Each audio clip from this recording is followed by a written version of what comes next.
Hello everyone, আশা করি সবাই খুবই ভালো আছেন, সুস্থ আছেন এবং আমি আরও আশা করি যে আপনারা প্র্যাকটিস করছেন, কারণ আমরা কিন্তু আমাদের লিসনিং আর রিডিং মডিউল শেষ করে ফেলেছি অ্যান্ড আমরা কিন্তু আমাদের রাইটিং যে মডিউলটা ওইটারও প্রায় মাঝামাঝি পথে।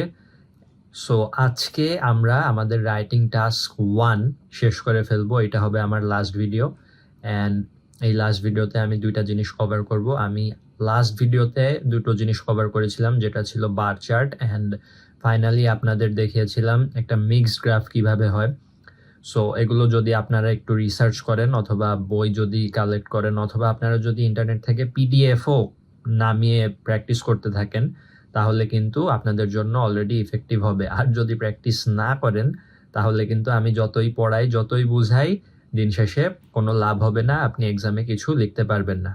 আপনার অ্যাপ্রোচটা বুঝতে হবে এবং নিজেকে ওই চিন্তা ভাবনাটার সাথে ইউজ টু করাতে হবে, নিজেকে অভ্যস্ত করাতে হবে। যখন মানুষ একটা কিছুতে অভ্যস্ত হয়ে যায়, জিনিসটা তার জন্য ইজি হয়ে যায়। আচ্ছা, আর আজকে আমি আরো দুটো জিনিস কভার করব, যেহেতু আমাদের লাস্ট ভিডিও। আমি কভার করব আজকে আমাদের প্রসেস ডায়াগ্রাম, যেটা হচ্ছে স্টেপ বাই স্টেপ যদি কোনো প্রসেস আমাদের থাকে আমাদের কোয়েশ্চেনে, তাহলে সেটা কিভাবে আমরা ট্যাকেল করব, কিভাবে অ্যান্সার করব। অ্যান্ড আরেকটা জিনিস কভার করা হয়তো উচিত হবে যে ম্যাপস কিন্তু প্রায় সময় এসে থাকে। তো এই দুইটা জিনিস যদি আমি কভার করি আর বাকি যে তিনটা জিনিস কভার হয়েছে সব মিলায়ে ওভারঅল চিন্তা করলে পাঁচটা জিনিস কভার হবে। অ্যান্ড বার চার্ট আর লাইন গ্রাফ কাইন্ডা সেম আপনাদের বলেছিলাম, অ্যান্ড ওয়ার্ডের ইউজটাও কাইন্ডা সেম। তো ওভারঅল আমার টাস্ক 1 কভার হয়ে যাবে। সেম অ্যাপ্রোচ আমরা ফলো করব এবং সুন্দর করে টাস্ক 1 20 মিনিটের মধ্যে কমপ্লিট করে টাস্ক 2 নিয়ে নেক্সট ভিডিও থেকে আমরা আলোচনা করব। সো চলুন আমরা স্টার্ট করি। অলরাইট, আমরা আমাদের রেকর্ডিংটা স্টার্ট করে দিয়েছি। সো এই দেখেন, লেফট সাইডে অ্যাজ অলওয়েজ আমরা যেহেতু কোয়েশ্চেনটা দেখি, আর রাইট সাইডে কিছু টিপস আছে। আজকের যে ভিডিওটা এটা খুব একটা লং হবে না আমি আশা করতেছি, কারণ এইখানে আমরা জাস্ট লো স্কোরের বা লো ব্যান্ড স্কোরের কিছু দেখবো না। আমাদের আজকে যে স্যাম্পলগুলো আছে সব হাই ব্যান্ড স্কোরের স্যাম্পলগুলো আছে, ঠিক আছে? সো দুই পাশেই দুই সাইডেই আমরা যদি দেখি, এই যে এক সাইডেই দেখি প্রথমে, কারণ সেমই তো কোয়েশ্চেন দুই সাইডে নেয়া ব্রাউজারের। লেফট সাইডে আমরা ফোকাস করি। Let's have a look at the title of this task 1 and the picture. Okay, the diagram below shows how instant noodles are manufactured. এটা হচ্ছে আমাদের কি বলে, কোয়েশ্চেন স্টেটমেন্ট বলে অথবা প্রবলেম স্টেটমেন্ট বলে।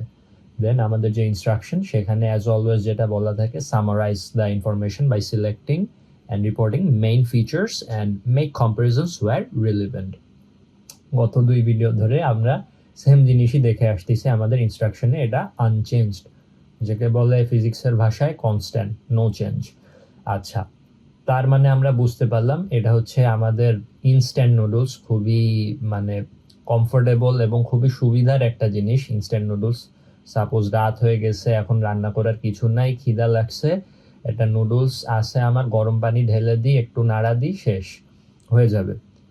তো এই ইনস্ট্যান্ট নুডলসের যে ম্যানুফ্যাকচারিং প্রসেসটা, সেটাই হচ্ছে আমার যে প্রসেসের মাধ্যমে ডেসক্রাইব করা আছে কোয়েশ্চেনে। এটাকে ডেসক্রাইব তো করে নাই, জাস্ট ছবিটা দেখানো আছে, ডেসক্রাইব করব তো আমরা। সো এই ধরনের যে কোয়েশ্চেনগুলো, যেখানে কোনো একটা কিছুর প্রোডাকশন অথবা কোনো একটা কিছু বানানো হয়, কোনো একটা কিছু করা হয়, সেগুলোকে বলা হয় প্রসেস ডায়াগ্রাম। কারণ এই যে প্রসেস ডায়াগ্রাম, এইখানে মাল্টিপল স্টেপস থাকে, 8টা 10টা, মাঝে মাঝে ইরিভার্সিবল সাইক্লিং অথবা মাঝে মাঝে রিভার্সিবল হয় অথবা সাইক্লিক হয়। যেরকম আমি একটা কোয়েশ্চেন দেখছিলাম হাইড্রো ইলেকট্রিসিটি প্রোডাকশনের, ওইটা হচ্ছে একটা সাইক্লিক প্রসেস, যে শুরুতে যেখান থেকে শুরু হয় ফাইনালি কিন্তু আবার ওইখানেই ব্যাক আসে। তো এইরকম কিছু টাইপ আছে। আচ্ছা, সো ওইটা আপনারা দেখলেই বুঝবেন, খুবই সোজা হয়। এইখানে আমরা আজকে বেশি একটা ডিসকাস করব না, কারণ অলরেডি আপনারা অ্যাপ্রোচটা জানেন, আমি বলে দিয়েছি। আমরা যেই ফরম্যাটটা ফলো করি সেটা হচ্ছে আমার প্রথমে ইন্ট্রোডাকশন, সেকেন্ডলি হচ্ছে আমার যে ওভারভিউ, ওভারঅল যে কোয়েশ্চেনের অথবা গ্রাফের, অ্যান্ড থার্ডলি হচ্ছে আমাদের ডিসকাশন পার্ট। সো প্রথমে আমরা ইন্ট্রোডাকশনটা কিভাবে দিব, ইন্ট্রোডাকশনটা দিব আমাদের যে কোয়েশ্চেন স্টেটমেন্ট আছে এটাকে প্যারাফ্রেজ করে। খুবই ইজি। কি বলছে যে ডায়াগ্রাম, এটা তো ডায়াগ্রামই তাই না, এটা তো বার চার্ট অথবা পাই চার্ট না, এটা একটা diagram. Diagram below shows how instant noodles are manufactured. আচ্ছা, এটা যদি আমি প্যারাফ্রেজ করি, খুবই ইজি একটা প্যারাফ্রেজ হবে, যে কেউ পারবে। এখন ডায়াগ্রাম, দ্য ডায়াগ্রাম বিলো সরাই দিব, শোজ এর জায়গায় ডিসপ্লেস, ডিপিক্টস, ইলাস্ট্রেটস অথবা জাস্ট শোজও আপনারা লিখতে পারেন। তারপরে যে how instant noodles are manufactured, এখানে আমি লিখতাম যে the diagram below depicts or displays instant noodles manufacturing process অথবা instant noodles production process অথবা manufacturing procedures অথবা instant noodles production procedures, vice versa, আপনারা যেটা ইচ্ছা এক্সচেঞ্জ করে লিখতে পারেন, সিনোনিম এবং সেম মিনিং। অ্যান্ড এই তো গেল আমাদের ইন্ট্রোডাকশন। সেকেন্ড কাজ কি, আমাদের ওভারভিউ। ওভারভিউ যদি আমার নিতে হয় তাহলে আমার কোয়েশ্চেনের গ্রাফের দিকে তাকাতে হবে। আমরা তাকাই। প্রথমে যদি আপনারা দেখেন যে 1 2 3 4 5 6 7 8 পর্যন্ত 8টা স্টেপ আছে। আচ্ছা, 8টা স্টেপ যদি আমরা চিন্তা করি তাহলে প্রথমটা হচ্ছে যে আমাদের নুডলস বানাইতে তো ময়দা লাগে তাই না, এই যে ফ্লাওয়ার ওইটা একটা স্টোরেজ, যে সাইলোস বলে, এইখানে হয়তো স্টোর করে। তারপরে এটা মিক্সারে দিয়ে দেয়, আমি বাংলা ভাষায় সোজা বাংলায় বলি যে মিক্সারে দেওয়ার পরে অয়েল আর ওয়াটার, মানে আমার তেল আর পানি তো মিশাইতে হয়। আমরা যখন বাসায় আম্মারা রুটি বানায় তখন কি করে যে আটা প্রথমে গরম পানি দিয়ে মিশাই টিশাই একটা ডো টাইপ ফর্ম করে, তাই না? তো ফাইনালি ডোটা বানানোর পরে ওইটা যে পিঠা বেলুন বলে না আমাদের লোকাল ল্যাঙ্গুয়েজে, ওইটা দিয়ে পিঠা বেলুন দিয়ে বেলার পরে দেন আস্তে আস্তে ওই যে গোল শক্ত ডোটা থাকে ওইটা নরম হয়, তাই না? সো আপনারা তো জানেনই। রুটি বানানোর এক্সপিরিয়েন্স আছে, বাট গোল হয় না, সুন্দর হয় না আমার, হঠাৎ করে মনে পড়লো। আচ্ছা, তো এই যে মিক্সারে ডো ক্রিয়েট হওয়ার পরে এখানে ডো শিটস আছে, এইখানে সুন্দর মতো একটা রোলারের মাধ্যমে রোল ফরমেশনে আমার ডোটা বের হয়। অ্যান্ড ফাইনালি এই যে স্ট্রিপস আছে এইখানে হয়তো কিছু একটা দিয়ে কাটার পরে চিকন, যে নুডলস তো চিকন হয় তাই না, এই যে চিকন যে স্ট্রাকচারটা এই ডো স্ট্রিপসে বেরোয় যায়। 5 নাম্বারে নুডলসের ডিস্ক, এখানে হয়তো ওই যে পেঁচায় নুডলস এখানে বসায়। অ্যান্ড ফাইনালি এখানে এই যে 6 নাম্বারে কুকিং অ্যান্ড ড্রাইং। এখন কুক কি দিয়ে করবে, তেল দিয়ে করবে। তো ফার্স্টে অবশ্যই কুক করবে, দেন এটা শুকায় ফেলবে। ফাইনালি এটা যে কাপস আছে, এখন এই কাপসের আবার লেফট সাইডে আপনারা খেয়াল করবেন ভেজিটেবলস প্লাস স্পাইসেস, কারণ আমার যদি টেস্টি না লাগে তাহলে তো বাজে হয়ে যাবে তাই না, ওই নুডলস কেউ খাবে? তো এই জন্য পরিমাণ মতো মশলা ভেজিটেবল আগে থেকেই কাপসে দেয়া থাকে, যে কাপটা থাকে, অ্যান্ড ওইখানে রান্না করা নুডলস বসায় দেয়। ফাইনালি হচ্ছে যে কোম্পানি, মনে করেন ম্যাগি কোম্পানি হোক, মিস্টার নুডলস হোক, ওই কোম্পানির লেবেলটা বসানো হয়। আর লেবেল বসানোর পর উপরে সিলটা দিয়ে দেওয়া হয়। সিলটা কিন্তু অনেক গুরুত্বপূর্ণ, কারণ এটা যদি মনে করেন কোনো হোল থাকে বা কোনো ফুটাফাটা থাকে তাহলে বাতাস ঢুকে নষ্ট হয়ে যাবে। ওকে, সো এই হচ্ছে ওভারঅল প্রসেস। এখন নর্মালি যদি আমরা বার চার্ট, পাই চার্ট অথবা অন্য কোনো গ্রাফের কথা চিন্তা করি তাহলে আমরা ওভারঅল একটা সিনারিও নিজের মন মতো দিই, যে আমার দেখে মনে হইতেছে আগে এটা ছিল, এটা এখন হয়েছে, অথবা ওভারঅল দেখে মনে হচ্ছে এটা সবচেয়ে বেশি অ্যান্ড এটা সবচেয়ে কম, এটা আমরা এতদিন জেনে আসছি। এখন এই প্রসেস ডায়াগ্রামের ক্ষেত্রে যে জিনিসটা আপনারা করতে পারেন, খুবই একটা ইজি প্রসেস আছে, যদি এরকম ইরিভার্সেবল অথবা সাইক্লিক না হয়। কারণ এখানে যে প্রসেসে আপনার শুরু হয়েছে, যে ময়দা আমরা স্টোর করি অ্যান্ড শেষ হয়েছে লেবেলিং অ্যান্ড সিলিং দিয়ে, তার মানে জিনিসটা সাইক্লিক না। আমার যদি আবার শুরু করতে হয় তাহলে এই যে আবার ময়দা দিয়েই শুরু করতে হবে সোর্স থেকে, তাই তো? তো যেহেতু সাইক্লিক না, এই ক্ষেত্রে আমরা যেটা করতে পারি, আমাদের যে ওভারভিউ, এখানে যদি এক লাইনে বলি, this manufacturing or production process is consisted with or it includes total of 8 steps, starting with storing flour and finishing with proper labeling and sealing. Just it. এখন এইখানে আপনারা আবার নিজেদের মতো করে সিনোনিমস ইউজ করতে পারেন, তাই তো? আমি আবার বলি, this manufacturing of instant noodles process consists of total 8 steps, starting with storing the key component, which is flour, and finishing with proper labeling and sealing. শেষ। তার মানে আমি সরি 3টা জিনিস ইনক্লুড করলাম, যে টোটাল স্টেপ কয়টা, শুরু কি দিয়ে হয়েছে, শেষ কি দিয়ে হয়েছে। এটা যদি আমি ইনক্লুড করতে পারি 3 লাইন না লিখে 1 লাইনের ভিতর দিয়ে, তাহলে কিন্তু আমার যে লেক্সিক্যাল রিসোর্স আর গ্রামাটিক্যাল রেঞ্জ আর অ্যাকুরেসির কথা আপনাদের একদম শুরুতে বলছিলাম, ওইটা টিচারের কাছে আরো মানানসই দেখাবে। ওভারভিউ দেওয়া শেষ, অ্যান্ড ফাইনালি ডিসকাশনে এখানে আর কিছু বলার নাই, এটা খুবই ইজি। আমরা একের পর একটা স্টেপ ডিসক্রাইব করব, একদম হুবহু ডিসক্রাইব করব নিজেদের ভাষায়। First of all, in a storage silos flour is taken, then it is mixed with oil and water, then it is passed on to a dough sheets. After that, with the help of some dough strips, the noodles formation has been formed or are formed finally. After that, the noodles are put inside in a discs. Following this, we cook the noodles, and at the same time, after finishing the cooking, we dry it, and in a cups which already have or has cups which already contains vegetables and spices, we put our noodles, and finally we put proper labeling and sealing, and that's how we produce. So এইভাবে কিন্তু একদম শুরু থেকে প্রতিটা process আপনারা নিজেদের ভাষায় describe করে দেবেন, এখানে শেষ। আচ্ছা, তো আই গেস আপনারা বুঝতে পারছেন। এই দেখুন, আমরা একটা মডেল অ্যান্সার দেখাই। ভিডিও পজ করুন এবং রাইট সাইড থেকে আপনারা পড়া শুরু করুন। এখানে কিন্তু কিছু কিছু জিনিস যদি খেয়াল করেন বোল্ড করে দেয়া আছে, যে ইলাস্ট্রেটস। আমি কিন্তু অলওয়েজ বলি the methods by which instant noodles are manufactured. এখানে just manufacturing process or manufacturing procedure লিখলে হয়তো আরো ভালো হতো। Overall it is apparent that there are total 8 stages in this process. Commencing, এই যে স্টার্টিং বলছিলাম, কমেন্সিং, এটা কমেন্স কিন্তু সেরা একটা ওয়ার্ড। আবার বিগিনিংও ইউজ করতে পারেন, ইনিশিয়েটিং ইউজ করতে পারেন, ওয়ার্ডের অভাব নাই, আপনি যত জানবেন তত ভালো। With storing flour in silos, and culminating, আমি বলছিলাম ফিনিশিং, কালমিনেটিং বলছে, এটা খুব একটা ইউজ হয় না। In labelling and ceiling cups.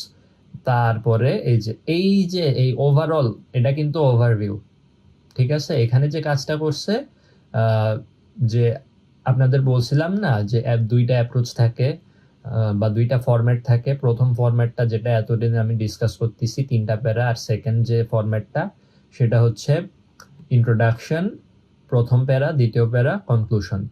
এখন এই যে অ্যান্সারটা, এটা 2টা প্যারার, এই 2টা অ্যাপ্রোচের মিক্স আপ। এখানে কি করছে, 3টা প্যারাই দিছে, বাট প্রথম প্যারায় সে ওভারভিউ দিয়ে দিছে, সেকেন্ড প্যারায়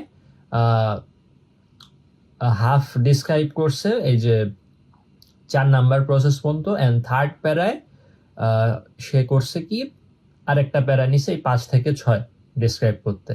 সো আপনারা এই যে 2টা প্যারা, এটা এক প্যারায় কনভার্ট করতে পারেন, এই ওভারভিউটা আরেক প্যারায় দিতে পারেন, নো প্রবলেম। অ্যান্ড ফাইনালি কিন্তু 156 ওয়ার্ড হয়েছে, খুবই কম। অ্যান্ড এক্সামিনারের যে রিভিউ, খুবই ভালো রিভিউ, অ্যান্ড এজন্য কিন্তু একটা 8.5 স্কোর আসছে। তার মানে আমরা কি বুঝলাম, অ্যাজ ইউজুয়াল আমরা প্যারাফ্রেজ করব আমাদের যে কোয়েশ্চেন স্টেটমেন্ট আছে, অ্যান্ড ওভারভিউ দিব। যদি এরকম মানে কি বলবো, এটা রিসাইক্লিক না, সাইক্লিক অথবা রিভার্সিবল যদি কোনো প্রসেস না থাকে, যে সাইকেলে বারবার সেম জিনিস রিপিট হইতেছে, এরকম যদি না থাকে, তাহলে টোটাল কয়টা স্টেপ, শুরু কি হয়েছে, শেষ কি হয়েছে, ওইটাই হচ্ছে আমার overview. And then as usual আমরা ডিসক্রাইব করব। আর যদি কোনো সাইক্লিক প্রসেস থাকে যে রিপিটেডলি কনক্লুড হয়েছে, তাহলে আমাদের কিন্তু সেটা ইনক্লুড করতে হবে, যে this process consist of or includes a total এত number of steps which is cyclic or which is reversible, এটা আমরা উল্লেখ করে দিব। অ্যান্ড দেন অ্যাজ ইউজুয়াল আমরা ডিসক্রাইব করব। খুব ইজি প্রসেস ডায়াগ্রাম, খুবই ইজি। অ্যান্ড ফাইনালি আমরা আরেকটা জিনিস দেখব, সেটা হচ্ছে আমাদের কি, আমাদের ম্যাপস। আচ্ছা, তো আমি যদি এইখানে যাই রাইটিং, এখানে দেখেন কি সুন্দর একটা ওয়েবসাইট বানাইছে তারা। প্লাসে আমি ক্লিক করলাম, একাডেমিক টাস্ক 1 নিয়ে কাজ করছি। সম্ভবত এটা ছিল টিউটোরিয়ালে। এখানেও আমি সেম কাজই করব, কারণ আমরা কিন্তু দুই সাইডে সেম জিনিস বের করি, তাই না? অনেকে অ্যাড আসে, ওগুলো আপনারা অ্যাভয়েড করবেন। Academic test 1 tutorial already. Diagram writing তো হয়েছে। এই যে হাইড্রো ইলেকট্রিক পাওয়ার, এটা হয়তো আমি দেখছিলাম। ম্যাপসটা কই? এই যে ম্যাপস, আবার চলে আসলো। হ্যাঁ, ওকে।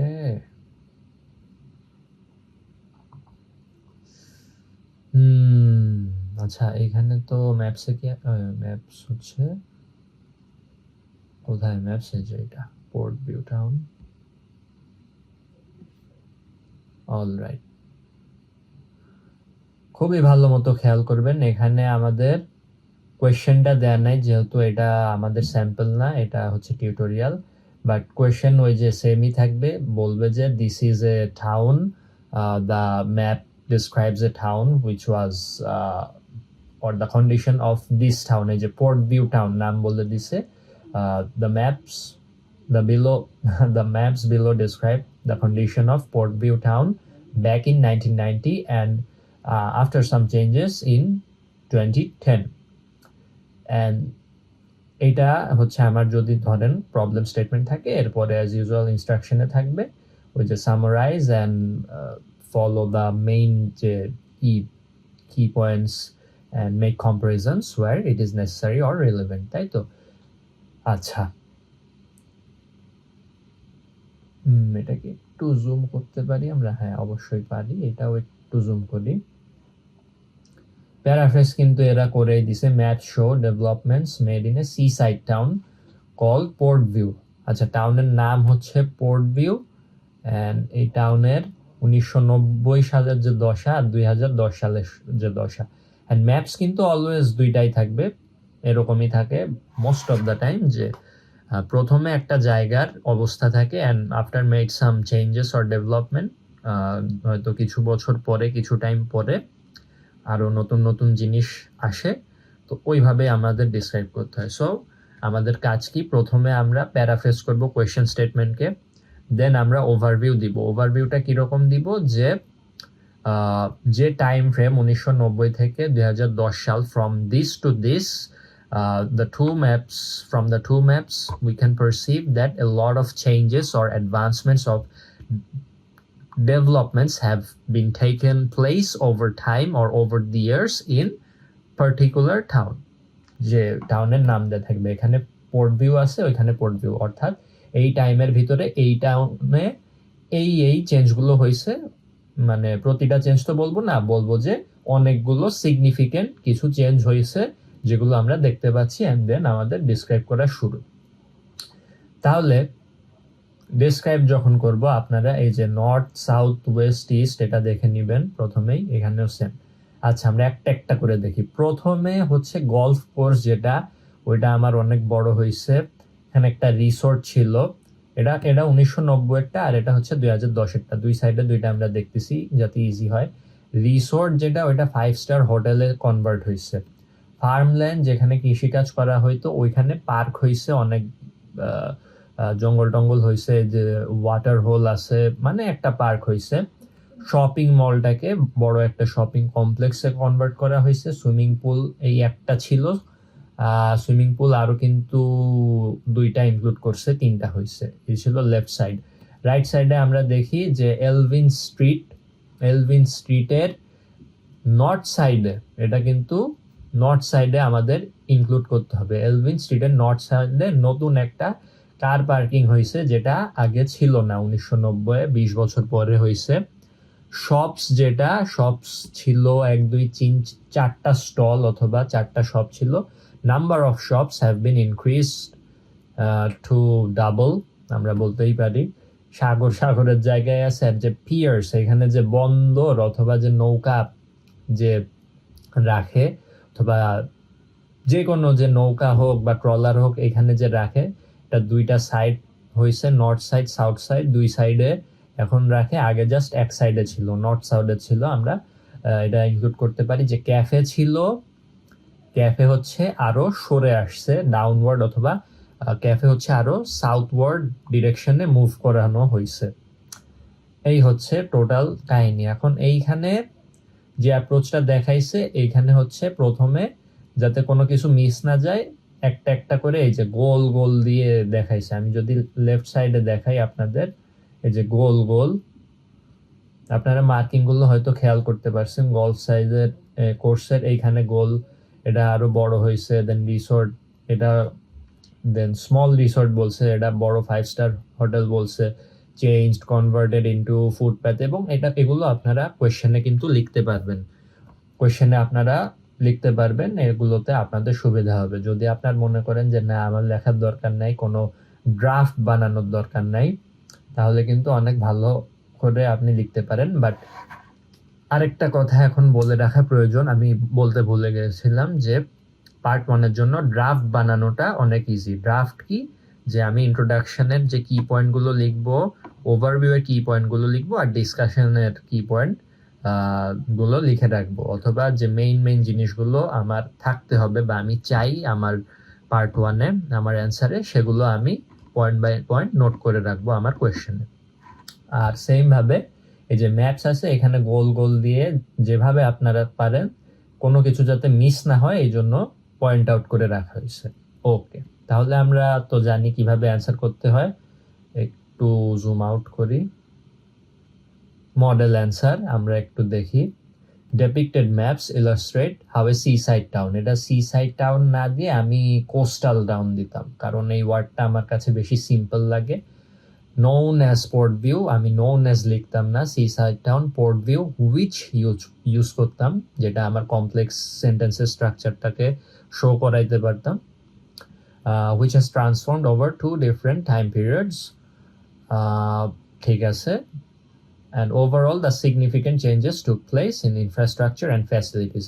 infrastructure and facilities অথবা infrastructure বেস্ট একটা ওয়ার্ড, এটা আপনি যে কোনো ইসে ইউজ করতে পারবেন ম্যাপসের ক্ষেত্রে, যে কারণ আমাদের ইনফ্রাস্ট্রাকচারটাই কিন্তু চেঞ্জ হয়। ফ্যাসিলিটিও বলছে, কারণ ফ্যাসিলিটির অ্যামাউন্টটা বাড়ছে, সুইমিং পুল বাড়ছে, শপিং মল বড় হয়েছে, কমপ্লেক্স হয়েছে, রিসর্টের জায়গায় 5 স্টার হোটেল হয়েছে, সব বাড়ছে, পিয়ার যেগুলো ছিল ওগুলো বাড়ছে। তো ফ্যাসিলিটি অফকোর্স এগুলো আরো বেশি হয়েছে। এন্ড দেন 1990 কি ছিল আর এই 2010-এ কি ছিল ওইভাবে লেখা যাবে না। 1990 আপনি লিখবেন এই ছিল এই সাইডে, এন্ড 2010-এ লিখবেন যে কি থেকে কি কনভার্ট হয়েছে। যেরকম the golf course has been made more bigger, the farmland has been converted into a park, there was a small resort at the east side of golf course which has been changed into a 5-star hotel. The shopping mall has been converted into huge shopping complex, and we can see the number of swimming pool has been increased too. Or আপনারা এভাবেও লিখতে পারেন, in 1990 Portview town had only 1 swimming pool, but after 20 years it has 3. এইভাবে। আর 90 সালেরটা যদি past টেন্সে লেখেন, 10 সালেরটা present টেন্সে লিখবেন। এখন টেন্স নিয়ে যদি ভুল হয় তাহলে কিন্তু এটা গ্রামাটিক্যাল রেঞ্জ এন্ড অ্যাকুরেসি, ওই জায়গায় আপনারা মার্ক কম পাবেন। আই হোপ কোর যে না গ্রামারের কনসেপ্ট, সেইখানে আপনাদের প্রবলেম হবে না। যে এখানে আপনারা খেয়াল করেন, was turned into big shopping center where the farmland was converted into, এই changed, converted, turned, made into, এই ধরনের যে ভোকাবুলারি এগুলো ইউজ হবে। ইনক্রিজ, ডিক্রিজড, এই সাইডে ছিল এই সাইডে হয়েছে, এগুলোই জাস্ট দুইটা মডেল অ্যান্সার দিছে। এইখানে আমার এই মডেল অ্যান্সারটা ভালো হয়েছে, কারণ overall over the 20-year period Portview had undergone many changes with most of its previous infrastructure transforming into more complex and developed ones. এখানে যেরকম এক লাইন দিয়ে অথবা প্রথম প্যারায় ইন্ট্রোডাকশনের সাথেই লাগাই দিছে ওভারভিউটা, এখানে ইন্ট্রোডাকশন একটা দিছে, port view A seaside town develop from এত টু এত, খুবই সিম্পল ইন্ট্রোডাকশন। অ্যান্ড এইখানে একটা সুন্দর এবার ওভারভিউ দিছে যে চেঞ্জেসগুলোর সাথে সাথে যে ইনফ্রাস্ট্রাকচার ছিল ওটা কমপ্লিটলি আরও বেশি কমপ্লেক্স আর আরও বেশি ফ্যাসিলিটি প্রোভাইড করছে মানুষের জন্য। অ্যান্ড দেন অ্যাজ ইউজুয়াল, তো এটাও একটা মিক্স আপ বলতে পারেন আমাদের যে দুইটা ইসের। আর এখানে বলতে গেলে 4টা প্যারাগ্রাফ করাই কিন্তু বেটার হয়, কারণ ওভারভিউ দিছে এখানে 90 সাল, এখানে 10 সাল, আর একটা প্যারাগ্রাফ যে ফাইনাল বলছিলাম আপনাদের ইসের কনক্লুশনের, ওইটা দেয়নি, কারণ এটা কিন্তু অলরেডি আমাদের এই যে সেকেন্ড প্যারা ওখানে ওভারভিউ দিয়ে দিছে কনক্লুশনে, আর সামারি বা ওভারভিউ দেওয়ার মতো কিছু নাই। সো এইটাই হচ্ছে আরেকটা মডেল অ্যান্সার। আপনারা ভালো মতো পড়ুন ভিডিও পজ করে। কন্ট্রিবিউটর সুমাইয়া জুমুর্তি ফ্রম মরিশাস কোথায় জানি, আফ্রিকাতে। বোনাস টিপসও কিছু দেয়া হয়েছে। তো এই ছিল আমাদের যে ম্যাপস অ্যান্সার করার প্রসেস। আই হোপ আপনারা সব কিছু নিয়ে ক্লিয়ার। আমার আগের যে 3টা ভিডিও, প্রথম ভিডিওতে আমি আমাদের যে অ্যাসেসমেন্ট ক্রাইটেরিয়া ডিসকাস করলাম, দেন বাকি যে 3টা ভিডিও ওইখানে আমি 5টা জিনিস বা 5 টাইপের কোয়েশ্চেন প্যাটার্ন আপনাদের সাথে ডিসকাস করলাম। অ্যান্ড এত কিছু ডিসকাস করার পরে কিন্তু আই গেস সব কিছু ক্লিয়ার হয়ে যাওয়ার কথা। এখন যত আপনারা প্র্যাকটিস করবেন তত কনফিডেন্স বাড়বে। এখন মনে করেন আমি দেখাচ্ছি, পড়াচ্ছি, বুঝাচ্ছি, এখন আপনারা সবই বুঝতেছেন, বাট নিজে যখন প্র্যাকটিস করতে যাবেন তখন দেখবেন যে কঠিন লাগতেছে। এটা ভাবতেছেন, ওইটা ভাবতেছেন, কোনটা বেটার সেন্টেন্স চয়েস হবে, কোনটা ভালো ওয়ার্ড চয়েস হবে, এখানে এই স্ট্রাকচারটা ঠিক আছে কিনা, ভুল আছে কিনা। কারণ আমি নিজে তো এক্সাম দিছি, প্রিপারেশন নিছি, সো আমি বুঝি বিষয়টা। সো এইগুলো আপনারা যত প্র্যাকটিস করবেন কম টাইম নিতে পারবেন, টাইম ম্যানেজমেন্ট বেটার হবে। অ্যান্ড অলওয়েজ যেটা আমি বলে এসেছি যে পার্ট 1 অথবা টাস্ক 1 অ্যান্ড টাস্ক 2 দুইটার উপরে কিন্তু আপনার ব্যান্ড স্কোর ডিপেন্ড করতেছে। সো এই জন্যই কিন্তু আমি টাস্ক 1 এত ভালো করে পড়ালাম। অ্যান্ড আই গেস টাস্ক 2 এর উপরও আমি সেম ইম্পর্টেন্স বা ইমফ্যাসিস দিব, যাতে আপনারা দুইটা মিলায় ভালো করে অ্যাপ্রোচগুলো শিখতে পারেন অ্যান্ড পরীক্ষায় যে মেইন এক্সাম আমাদের ভালো মতো অ্যান্সার করে আসতে পারেন ইনশাল্লাহ। অ্যাটলিস্ট যাতে আপনারা 7.5 পান, 8 না পেলেও অ্যাটলিস্ট যাতে 7 পান। ইসে আমার রাইটিংয়ে, কারণ রাইটিং তো আমরা কম চর্চা করি, ছোটবেলা থেকে কম চর্চা করা হয়, দেখা যায় যে টাইম দিতে চাই না। আর যদি আমি ধরি লিসনিং রিডিংয়ে 8, রিডিংয়ে অ্যাটলিস্ট 8 তো পাবেনই, আর লিসনিংয়ে অ্যাটলিস্ট 8 অথবা 9 তো পাবেনই ইনশাল্লাহ। আর স্পিকিংয়ে 8+ পাবেন ইনশাল্লাহ। স্পিকিংয়ের ওই তরিকা, ওই টিপস অ্যান্ড ট্রিক্স, ওইটা আমি আপনাদের শিখাই দেব। জাস্ট কনফিডেন্টলি বলে গেলেই হবে। আমাদের যে টপিক আছে, কোয়েশ্চেন আছে, ওই রিলেটেড কথা বলতে হবে, বেশি রিলাক্টেন্ট কোনো কিছু বলা যাবে না। সো ওভারঅল কিন্তু আমার একটা 8 অথবা 8.5 চলে আসবে। সো এটাই ছিল আজকের মতো আমার টাস্ক 1 নিয়ে শেষ ভিডিও। আই হোপ আপনাদের সব কিছু ক্লিয়ার হয়ে গিয়েছে, এখন জাস্ট আপনাদের প্র্যাকটিস করার পালা। সো নেক্সট দিন থেকে আমি টাস্ক 2 নিয়ে বসবো। টিল দেন আপনারা সব কিছু প্র্যাকটিস করতে থাকবেন অ্যান্ড ভালো থাকবেন। Good bye.